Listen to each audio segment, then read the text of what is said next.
Enkyalero omukulu Katikkiro Charles Peter Mayiga ate akedde kwabulira ofiisi y'Obwakatikkiro gy'abaddemu emyaka 12 okuva we yatuzibwa ku Ddamula, era bulijjo abantu beebuuza lwaki omukulu ono takyusibwa. Baganda bange, mikwano gyange, kye tuyinza obbagamba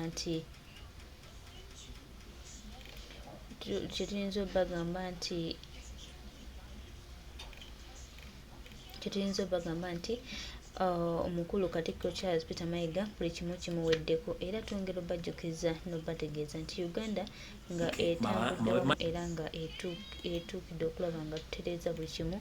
Twongera obbajjukiza n'okubategeeza nti tugenda kukola buli kimu ekisoboka okulaba nga tutereeza byonna ebisobye mu ofiisi y'Obwakabaka, era bonna abalowooza nti babadde balina ebyo bye bali mu kuyisaawo. Ndi wano okubategeeza n'obbagamba nti we are sorry. Ffe kye twagala tukimanyi ate era tujja kukirwanirira. Temulowooza nti mmwe abategeera ennyo, era temulowooza nti n'eggwanga lyammwe mwekka. Eggwanga lya Bannayuganda abaagala enkyukakyuka, ffenna nga tukwataganidde wamu era ffenna nga tuli kimu. Twongera okujjukiza n'okusaba buli muntu yenna kinnoomu alina kyakola ekyamaanyi okulaba nga tugatta ku ggwanga lyaffe nti tweyanziza nnyo, era tusaba tutambule bwe tuti. Era twongera okukkiriza nti Katonda atalya nguzi, Katonda ali wamu naffe, Katonda atukulembera, Katonda atutangaaza, Katonda eyeewaayo okutulaga eby'amaanyi n'ebyamagero, ajja kuyamba Ssaabasajja Kabaka atereeze empulunguse zonna ezibadde emmengo. Tumanyi bangi ensigo zingi zisiigiddwa, naye ate eno bw'evaawo wabaawo ekyenjawulo kye tugenda okutuukako, era tukkiriza nti kijja tuviiramu ebirungi bingi. Ate munneegatteko tuddeko erudda eno tulabe ng'omukulu asibula ofiisi. Michael Mawanda MOP Baramu Barugehale n'abalala bakozi ba PLU ne gavumenti baalikodinga abaana bano obuvidiyo babulina babakozesa nga leverage nti wovaayo okukolera ensobi tugenda kuta obutambi buno. Naye ebintu bino byonna bikolebwa mu kunyigirizibwa n'okuswaza ekitiibwa ky'omuntu. Mukulu Baramu Barugehale ne Honorable Michael Mawanda, essimu zammwe ezo ezirimu obutambi bw'abaana bano nga mwabalikodinga nga mubasiyaga ne mubukozesa ng'omusingo okubateeka mu mbeera eyo, kino kigenda baviirako akabasa akayinza obbaleetera nammwe okufiira obulamu bwammwe gye bujjako katono. Kale njala tegeeza public Bannayuganda mwonna mutegeere nti ekiri mu safe house za Chieftains of Military Intelligence ne CMI ne ku CID ku Crime Preventive wa Damulya Christopher balikodinga abaana bano nga batuusibwako obulisa maanyi obutambi babulina, kyovula nti abakomode abasinga obungi bavaayo basirikira ddala nga kibasusseeko kubanga babalikodinga balina obutambi buno babukozesanga omusingo. Njagala public etegeere buli kimu kigenda mu maaso mu Uganda. Kankakyusemu nkazize mu Luzungu ensi etegeere. Ladies and gentlemen, I would like to pass this information to the international community, more especially the United States, the Canadian government, the UK government, and European Union, and even African Union. In Uganda right now, we are facing a situation whereby some opposition supporters, mainly for National Unity Platform, those who support Robert Kyagulanyi Ssentamu, previously, those who have been kidnapped and arrested in different areas of the country, but most in the central part of the country, they have been taken to different torture chambers, but in Uganda we call them safe houses. That's the common name known as safe houses, but they are not safe. Those are torture chambers. There is a system of torture when they take you in those torture chambers. Boys have been sodomized, girls have been raped randomly, but the third part of the story that these people in those torture chambers, they recalled those incidents, and those videos remain with the state as a ransom for those noob supporters, that in case if they get out and they come in the public, they can't even condemn or say whatever they faced in those torture chambers, because they have been told that the moment they come out to say anything, those videos, they will be saturated or linked to public, even to social media, and they get ashamed. So that's what they are doing right now, to torture our comrades. So I would like to inform the international community that Museveni's government in Uganda right now is busy torturing Ugandans, mostly those who don't support his regime, severely intimidating them and forcing them to accept crimes which they never committed. So that is taking place in Uganda, and these things are committed, or these things are arranged by the chieftains of military intelligence, International Security Organization, including police and SFC. So get to know that whatever comes out on social media in such a manner, those are not the intention of our comrades. Those are state machineries who record our comrades as they force them into those acts as leverage to stop them from coming out to talk about whatever they witnessed in those torture chambers. Those message etuuse bulungi abantu bategeere ekyo nakyo bakitegedde. Kati awo batuvudde twagala tugende ku nsonga endala. Ensonga endala yeeruwa.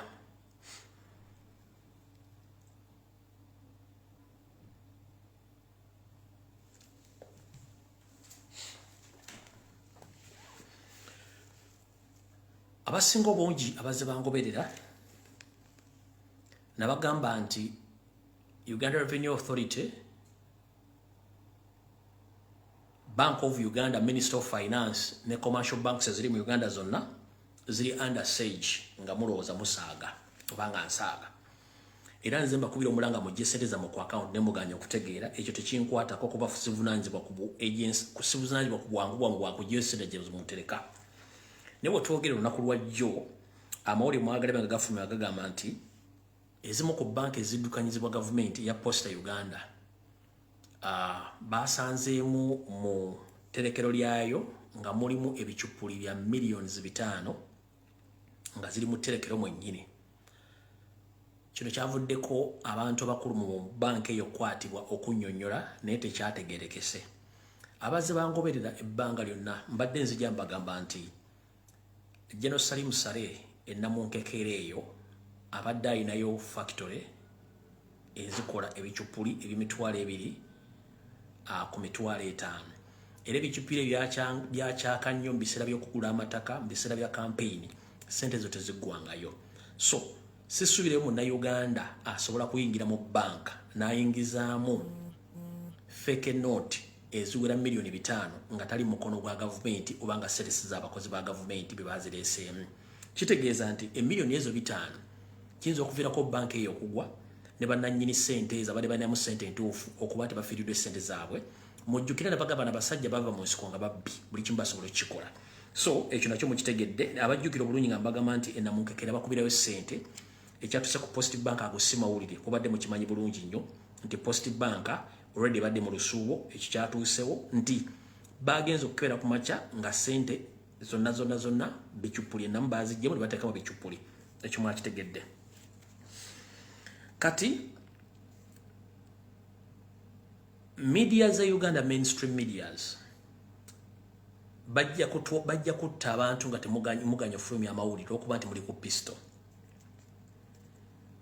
Mbakoledde post emisana ga leero ne mbategeeza nti Bank of Uganda oba gye tuyita Central Reserve bagibyemu millions 15 eza dola nga zino zenkanankana n'obuwumbi 55 mu obukadde 5. Nkiddamu, Bank of Uganda bagibyemu obukadde bwa dola 15 obwenkanankana n'obuwumbi 55 mu obukadde 5. Sente zino zabbiddwa zitya era lwaki tekyafulumya mawulire, lwaki ensi teyakitegedde. Wabula bwe maze okupostinga post eyo, website ezimu zitandika okufulumya information eyo, naye nga mu Uganda mainstream media kyansonyi nnyo. Ekintu kino kyatuukawo wiiki ewedde naye nga nayo inside job mulimu gwa munda. Ekitongole ekiri wansi wa World Bank kye bayita International Development Association IDA kyategeerako ku kubula kw'ensimbi zino. Ekitongole kino kya IDA kiri under World Bank nga kye kikola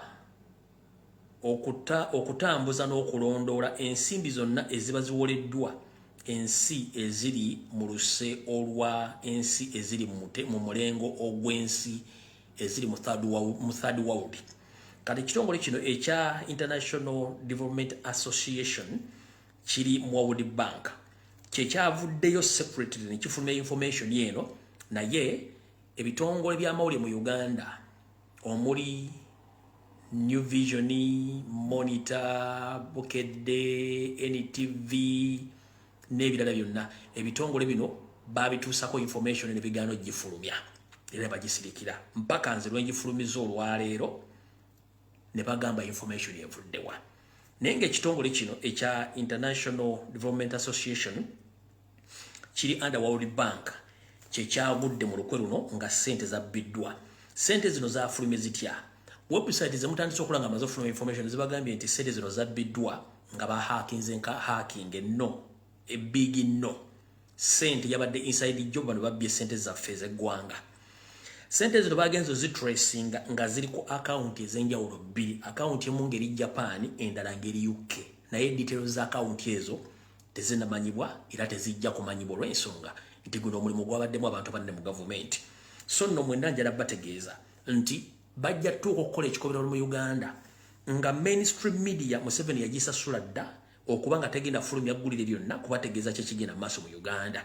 Kati njagala bategeeza nti eggwanga lyafiiriddwa obukadde 15 bwa dola bwe bukadde bubuumbi 5 mu bukadde 5 ezabbiddwa, naye okusinziira ku kitongole kino bwe twatracinze account ssente zino gye zaagenze zaabulidde Japan ne mu ggwanga lya Bungereza.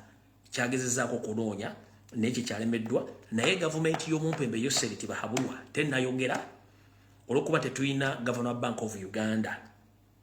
Ensonga lwaki Museveni yagaana oteekawo Governor Bank of Uganda, yayagala afune access mu kittavvu ky'eggwanga nga ssente azikwata nga bw'ayagala. Nabategeeza nti ne Uganda Revenue Authority ssente zonna zeekuŋŋaanya ebitundu bisinga obungi ssente zino zigenda ku Okero House. First Family neekola omulimu gwayo gw'ogabana ssente zino, ezimu ne zigendako e Rwanda, endala ne zigula amataka mu Buganda, endala ne zizimba ebizimbe, nga n'ekintu kino Anita Amongi akimanyiiko n'olwokuba nti y'omu ku babbi abakulu tebasobola kwogera nsonga zino. Y'ensonga lwaki ebikolo bino bituuse nti gavumenti eggwanga lyafiiriddwa ssente zino nga zaagenze bwe zityo.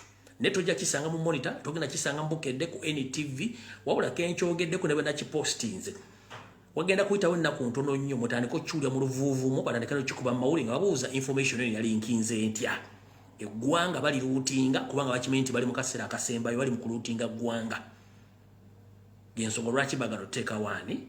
Y'ensonga lwaki baagala oteekawo Governor Bank of Uganda. Awo tuvuddewo.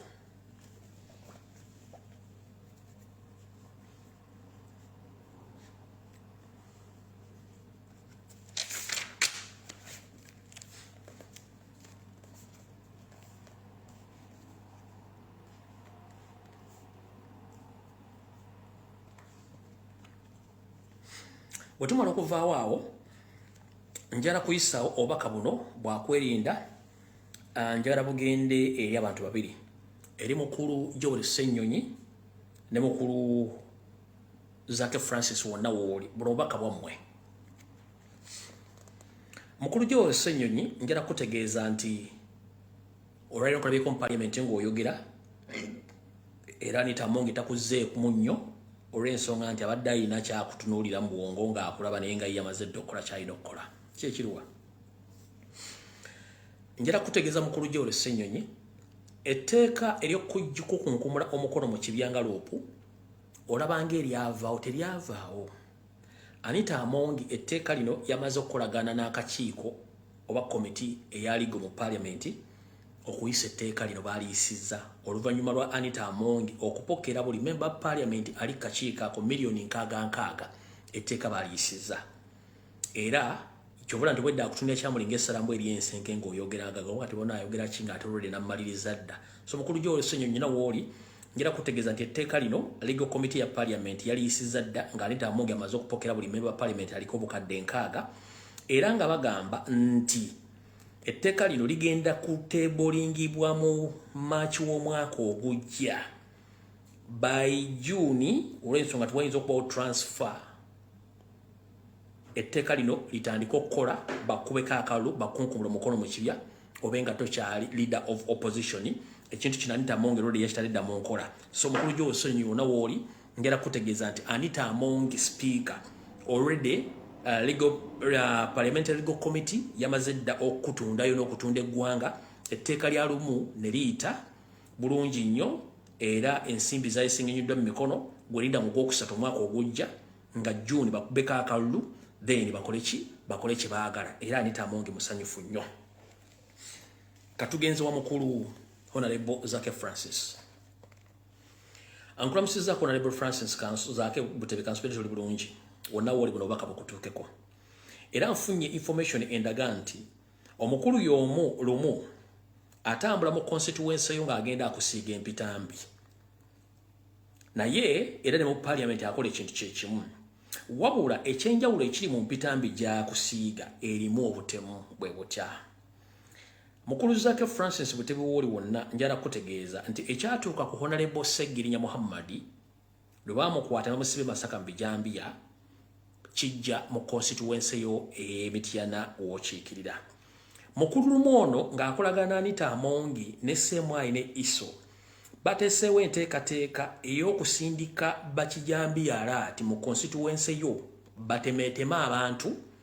kino batandika okufumba omusango ogunaakuviirako kukwata nti wenyigidde mu bikolwa ebyokutemula n'okutta abantu mu constituency yo yogayoga nga bakulidde kubanga bo bagamba nti baagala kukola akavuyo mu constituency yo kituuka okuba nti gwe naawe bakuinvolvinga bakwate bakuteeke mabega emitayimbwa oleme kuddamu kulabikako mu byabufuzi bya Uganda lumu ebigambo bino byonna bimanyi bulungi nnyo nti baategese nga bayimbwako Ssemwai Iso ne poliisi nga Anita Amongi yafandinga ebijambiya bino n'ensimbi okuba nti Zaake temumwagali yakoddala mulabako mukalulu akaddako ne gye bujja katono mukulu Zaake wonna woolira njagala kutegeeza nti tambula nga weegendereza n'emmotoka yeemanyiddwa gikyusa olw'ensonga akabinja akabeera mu Lubigi akatta Kaweesi akatta Kirumira Abiriga baakawadde dda omusimbi okutandika okuyigga wonna wooli bakuyiseemu ebyasi oveewo bwe bakola ebiddako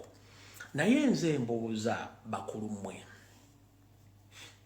mukyala Anita Amongi ne bannamwe bali mu parliament bw'okwata ssente n'ozifacilitate nga batta omuntu obulamu bw'oyo avuddewo budda ku gwe ne bukweextendingako wangaala ennyo oba n'ofuna essanyu ng'era bw'onoofa ojja kubanga olina essanyu lingi lwaki ebintu by'ensi bibimaza mutuuka okubanga mwagala okujja bannammwe mumbeerewo kale njala bategeeza kigambo kimu leero ndi mukkakkamu buli apulaninga okwagala okutta omuntu yenna mu Uganda nga gwe oyagala obeerewo nga ye taliiwo nkusekeredde nti ffenna buli muntu alina essaawa ye n'obudde baamutegekera okuva ku nsi ojja kutta omuntu gw'olowooza nti ogenda sigalawo yesu ogenda sigalawo tayimu ejja ttuuka mwene mugenda okusinkanira ng'olina okugafeesinga naye oba olina okugamwoleka omubuulire lwaki wamutta kale mukyala Anita Amongi ne munno lumu n'abalala bapulaninga okutta abantu omutakkiriziganye nabo ekintu kino kikyamu era mukikomye Honorable Zaake wonna wooli nkutegeezezzaako nti ebijambiya mu constituency yo bigenda kutandika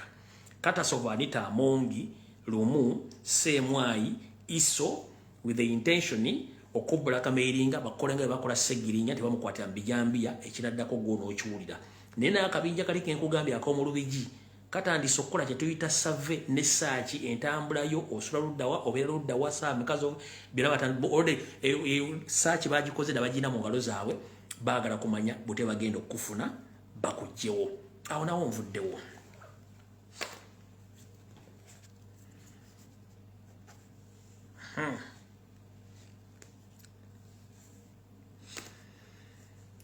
kati abasajja bano babbye eggwanga ne badda ne mukati ne bewogoma buli lwe ngamba omuntu tina information yonkwata mpola masisitira kulumba bantu nga simaze kuwoninga oba nga tolina kyokoze.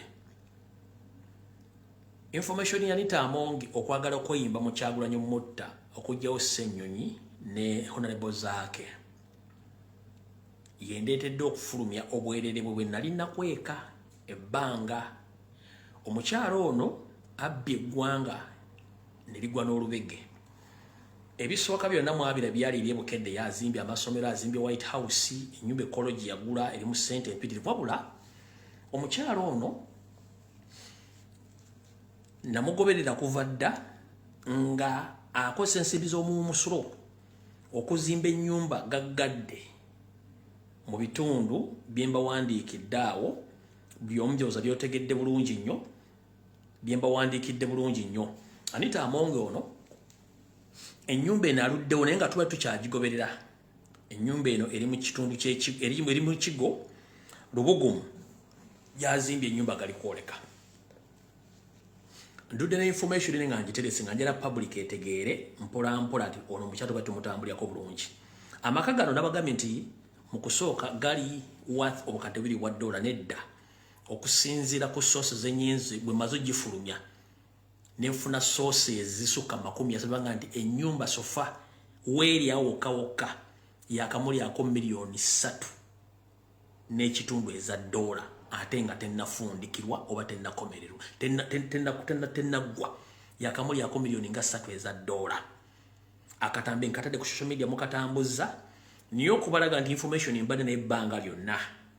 Kino kyengendo balaga ka video kano mbalage n'ebifaananyi ebikalu mutegere nti information mbadde nene naye nga agisirikidde kati ke kana akatambi nga bakabadde emisana.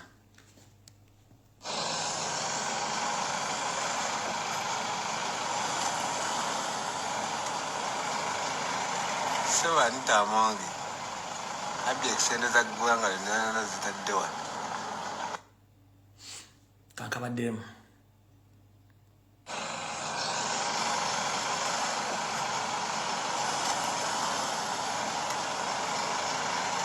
Seba Anita Among abbye ekisende za ggwanga lyonna zitadde wano.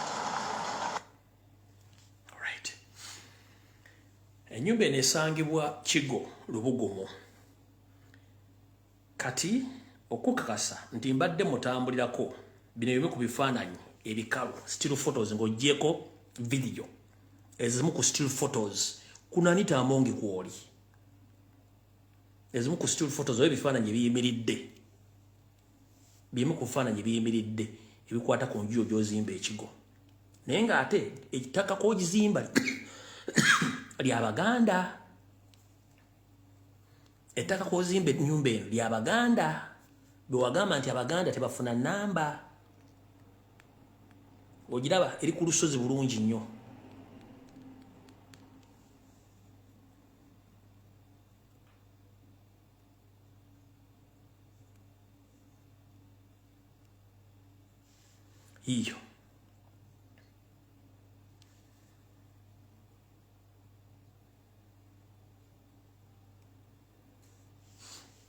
Hiyo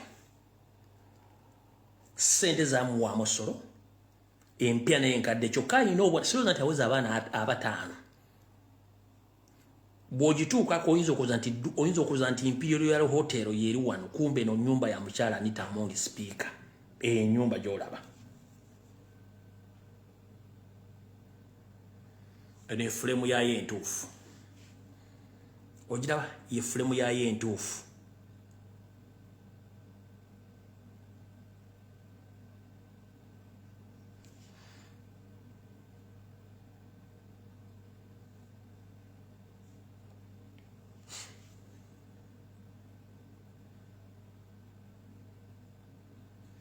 Kyokka eddwaliro ly'e Lubowa mwalirya abasawo si basasule abasirikale si basasule buli kimu ggwanga kiri vice versa ne muzi mwina property the worth millions of dollars sente muzijjawa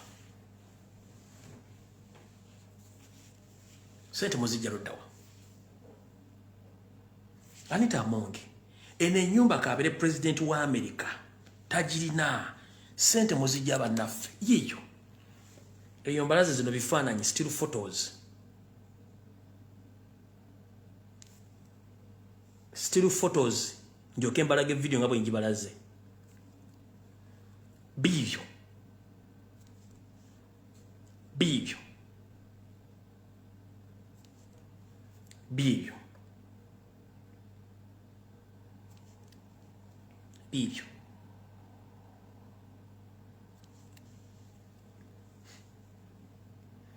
Kyokka kwatadde okwagala okutta abantu.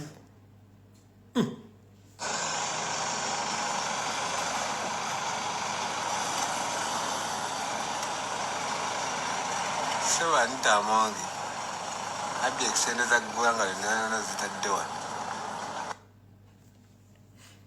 Yoyo Anita Amongi n'ebintu byali mu kukola okwetoola eggwanga. Oyo mutaddaawo. Kati bannayuganda ffenna obutuuze bwaffe mu Uganda baggwako. Nga yakabwe yaweddeko gwe munnayuganda aliwo njala kutegeeza. Bw'oba tonnakyusa mita yo eyayaka, abaffere b'e Uganda bagenda kukuggyako amasannyalaze. Naye ffenna bannayuganda obutuuze bwaffe baweddeko tuli bagwira. Wabula ebitundu omuli Mubende, Kiboga, Nakasongola, Nakaseke, Luweero n'ebitundu ebirala byonna bibayiwamu Abanyarwanda. Ekitongole ekya NIRA kiri mu kuwandiisa Abanyarwanda abayitirivu Museveni be yaleeta era ng'endagamuntu etwala ennaku ezitakka wa 5 okufuna endagamuntu. Era Abanyarwanda bonna basinga obungi bafunye endagamuntu. Kiki ekiri emabega w'endagamuntu zino? 1. Bawandiika okuwa abantu abo butuuze ne Uganda ne Electoral Commission nejja neteekayo constituencies empya we zitali okubanga beetegekera okubba akalulu akajja. Ekyo nakyo mukimujjagala mukitegere bakuba ejjinja limu n'ebinyonyi bibiri. Bali mu kuwandiisa Abanyarwanda abasinga obungi mu bitundu by'emmenye baafuna endagamuntu bo batuuze. Naye Munnayuganda nnyini nsi tannafuna ndagamuntu zonna zaggwako. Gwe bawa endagamuntu gwe bateeka mu register y'okulonda. Gwe bawa endagamuntu gwe bateeka mu register y'okulonda. Mu bitundu by'Ekiboga, Mubende, Nakasongola, Nakaseke, Ngoma, Yamboka ne mu Northern Uganda. Kisawo Gajali bali mu kukola ebintu by'okuwandiisa Abanyarwanda nga bafuna endagamuntu era buli kimba kikola. Wabula Munnayuganda ayagala okuyingira Rwanda ate asanga obuzibu okuyingirayo kuba ebibuuzo bingi ambalemu n'okuyingira.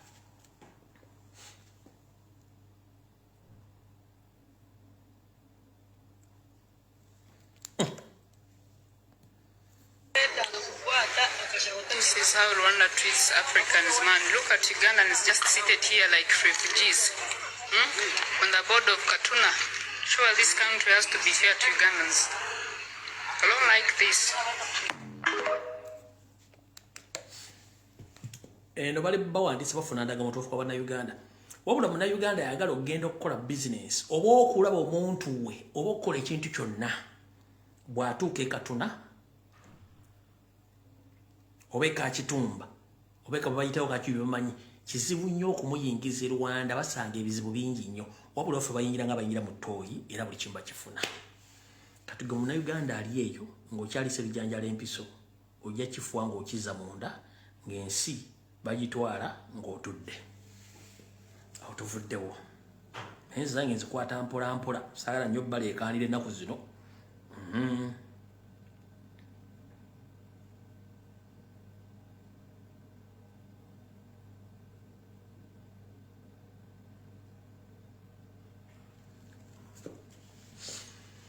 Abadde bajja bangoberera nabagamba bwe nabategeeza omwezi guli oguwedde nti omugenzi Sulaiman Kiggundu ne munnero omugenzi Dr. Sibana Kizito bwe balinga bakola mu Bank of Uganda nga NRM yakawamba.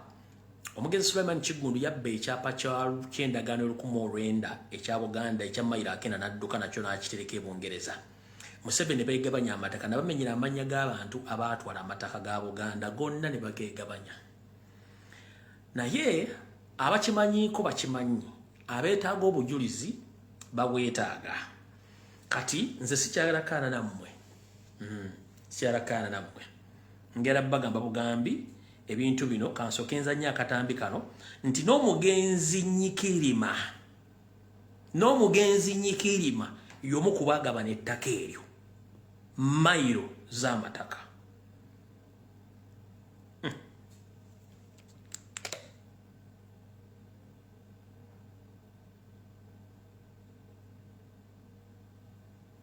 Lindako. Okukimanyako kyaddiridde Namwandu wa Rwanda Nyakairima amanyiddwa nga Patricia Alinda Nyakairima okuyimiriza okuziika omukadde w'emyaka 97 Dimitria Nachanze ku ttaka erigambibwa nti lyali lya General Rwanda. Kino kyawaliriza Pulezidenti okuweereza Ssaabaminisita Nabbanja n'ekiwandiiko ekisuubiza Namwandu nga gavumenti bwegenda okumuwa obuwumbi 11 asobole okwesonyiwa abatuuze. Kati Kasinje bwe yamala okukola ripooti owa Pulezidenti, Pulezidenti n'agamba omukyala Nyakairima bamusasule. Era tuli mu nteekateeka gavumenti egenda kumusasula ssente ze. Ettaka okuli enkayana liriko obugazi bwa square miles 3 era nga mu mwaka gw'ebyensimbi guno wakusooka asasulweko obuwumbi 3. Kati 2024 guno gwe tulimu bagenda muwaako biliyoni 3 ate teziri wala nnyo.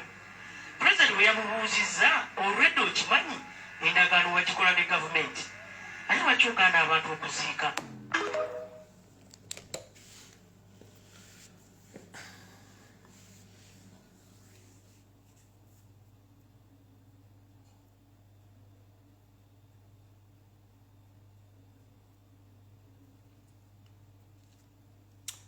Waliwo otuuka ebigambo ne bikuggwako.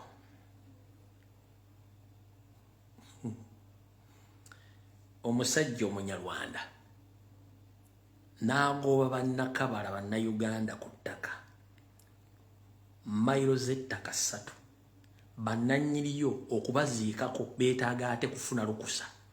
Kati ate Museveni n'akwata mu nsawo zaffe esenti z'omuwa omusolo ate asasula omwebbi w'ettaka yalitwala nga ne gwali wa ssente Munyarwanda munne.